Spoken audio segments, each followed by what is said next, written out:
So CUE has a multi-point touch capacitive touchscreen, similar to the iPhone that we're taking video on, or the iPad. So I have the ability to gesture my way across the screen. I have the ability to go into an audio menu, and I can drag down the side of the screen. I don't have to, I don't have to press buttons. I can scrub my way down the screen here. I'll actually be able to flick. I can't flick yet because it's just not in our beta software. Gotcha. We also can pinch and expand on a map to zoom in and zoom out. So all the intuitive, capacitive touchscreen things that we've all learned, we brought into CUE. Okay. The second thing we brought in is haptic feedback. So on these mobile devices that we have, you can look at it to be able to know that something is going on while you're driving. You really want some sort of feedback that you've interacted with the system. We have haptic feedback on both the display and the controls, which is a pulse on your finger when you've interacted with the system. So if you want to drag your finger down those small numbers, you're going to feel yourself bumping your way through a list. If you were to choose a radio station, you'll feel a distinct pulse. If you change your temperature up, just press it, let go, press it, you're going to feel the thump on your finger. So this allows you to do more blind operation. I can know about where something is, reach over, feel it, and know that the system is responding to my touch. Is there an option for an audio? There's not. So it's going to be only haptic. Okay. Yeah, and the reason is because audio you can compensate for volume, but you can't compensate for ambient noise. Okay. So it was determined that the better approach would be for haptic. So the third key technology that we have is reveal on approach proximity sensing. The idea behind reveal on approach proximity sensing, which we all know from cell phones with touch screens, they disable their touch screen when I hold it up to my ear. We're using it in a different way. We're using it to provide a... It's doing something strange right now. Sorry. Let's try to go back into audio. We're beta level software. I'll put that out there right now. We might need to reset the system. I apologize. It's okay. There we go. That worked. All right. So the proximity sensing gives us this very clean, elegant Cadillac-like screen, not distracting, just information on the song I'm listening to.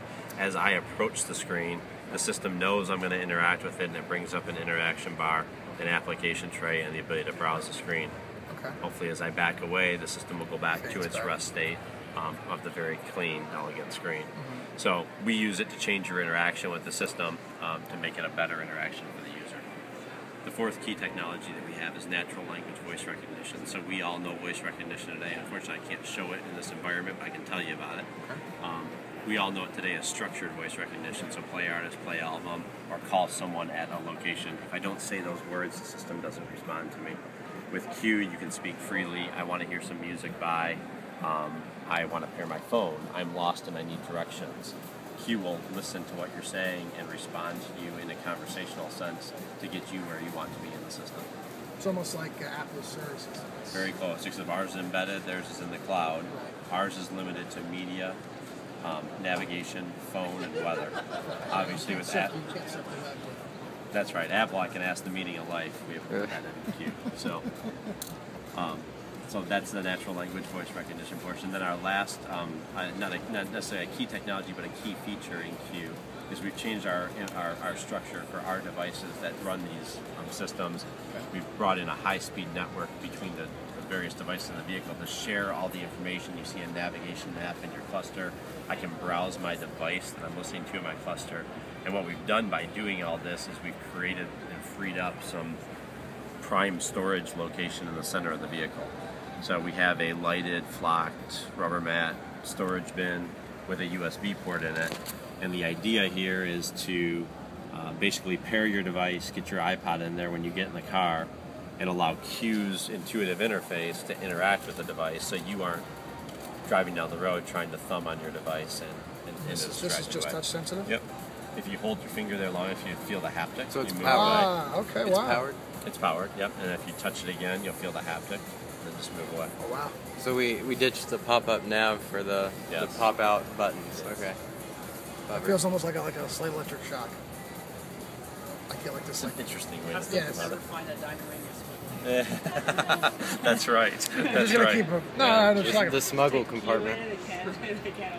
So those are the key technologies. Now we also have a fully reconfigurable cluster that again shares any information from media, phone, and Navi. So in my cluster, I can go here into audio. I can browse. My album art should be showing up. It's not showing up this time, but I can browse the device. I can choose a song. I can initiate a call. So anything that happens within the center stack for those 3 areas can also happen in the cluster.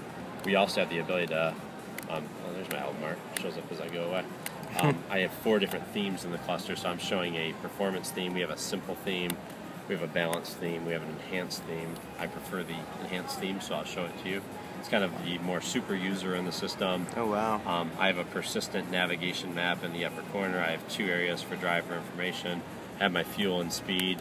The largest area on the screen is for my audio, my navigation, or my Are these phone. screens reconfigurable at all? Like, can you? No. Can you? So that's always navigation. Yes. That's always fuel. That's always okay. Yes.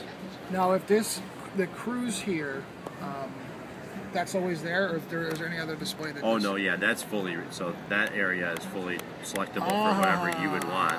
Okay, that's what I was looking including up to a blank page. So now I can have this. If I actually wanted to, I could have this very elegant screen as well. Oh, look at that. Okay, so the 2 bottom screens actually are swappable. You can change Yes. around. Yeah, you can change. It's all driver information. Choose whatever you want. Okay. And then from the customizing perspective again, so CUE is designed for a simple user, a simple cluster screen, just use AM, FM, XM audio, or I can go as far as changing the environment for me. So similar to my devices that we all know, I can go ahead and customize my home screen. I can put icons in whatever order I want. My application tray that we talked about, that's on the top of every screen in CUE, I can take and drag Pandora up here. So now I can have Pandora in my application tray. So it's always... It's kind of got a dock at the top. Exactly, because I use Pandora a lot, so I don't want to have to go back to the home screen every time. I can put it up in my every time you come there. Okay. Exactly. Oh.